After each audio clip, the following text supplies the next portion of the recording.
William Galibert, Europe Nuit, autour du monde. Et le regard d'Henri Guirchoun se porte ce soir sur la Turquie. Bonsoir Henri. Bonsoir. La Turquie qui vient tout juste d'accueillir 130 000 réfugiés en provenance de Syrie, réfugiés kurdes pour la plupart. Ils ont franchi la frontière chassés par une nouvelle offensive de l'État islamique. Dans le même temps, on a appris que 49 otages turcs détenus par les djihadistes avaient été libérés. Henri, on met ces deux événements en perspective et vous nous dites que c'est assez révélateur des ambiguïtés de la Turquie. Oui, quand l'une des grandes puissances de la région reste dans le flou, avec ses 80 millions d'habitants, sa force militaire, son pouvoir islamiste modéré, sa géographie d'État tampon entre l'Europe et le Moyen-Orient, eh bien, c'est assez embêtant. Alors oui, ambiguïté sur son rôle dans la guerre en Syrie, où la Turquie a fait le jeu des groupes d'opposition les plus radicaux, à tel point que ces 800 km de frontières sont devenus ce que les experts appellent l'autoroute du djihad.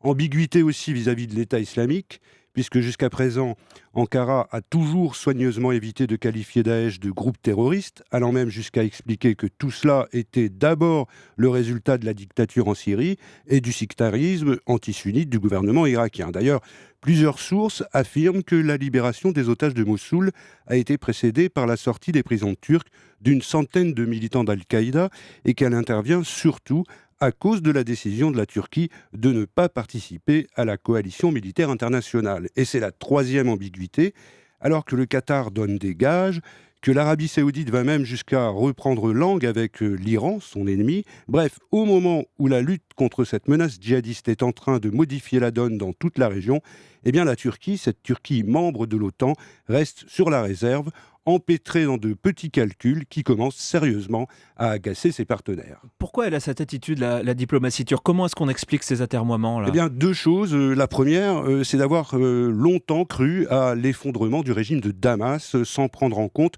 ni la détermination d'un Bachar, prêt à tout, y compris aux méthodes les plus barbares, ni la faiblesse de l'opposition syrienne, qui n'a jamais surmonté ses divisions et ses rivalités. Deuxième raison, la Turquie du président Erdogan a fait un rêve, celui de redevenir, non pas l'Empire ottoman, mais au moins cette grande nation qui éclaire le monde arabo-musulman. Et c'est dans ce but qu'elle s'est mise dans le sillage des révolutions arabes, avec les frères musulmans en Égypte, en Libye ou en Syrie, à une époque où on parlait encore beaucoup du modèle turc.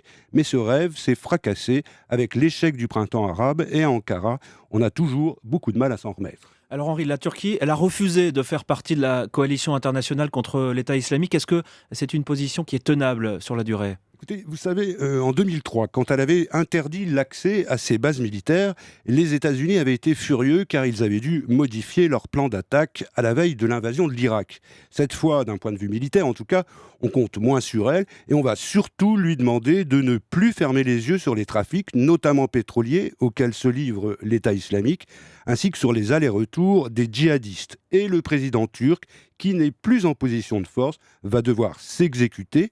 Sinon, la coalition risque de lui faire payer cher, très cher, y compris en laissant prospérer un autre grand rêve de la région, celui d'un État pour les Kurdes, pour tous les Kurdes. Et ça, pour la Turquie, c'est vraiment un chiffon rouge. L'éclairage international d'Henri Guirchoun. Merci Henri, à demain. À demain.